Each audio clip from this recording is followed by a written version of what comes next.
তখন গোবিন্দ আমার বলে দাঁড়াও, এই দেখো এই গাছটি থেকে তোমার কাছে একটি ছোট্ট বেল পেড়ে দিচ্ছি। শোনো, এই বেল কোনো সাধারণ বেল নয়।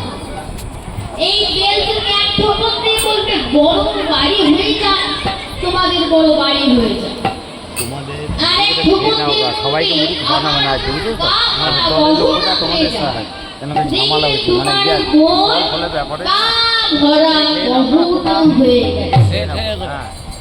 আর এক ঠোকর দিয়ে বলবে অনেকগুলো টাকা পয়সা হয়ে গেল, দেখবে তোমাদের অনেকগুলো টাকা পয়সা হয়ে গেছে।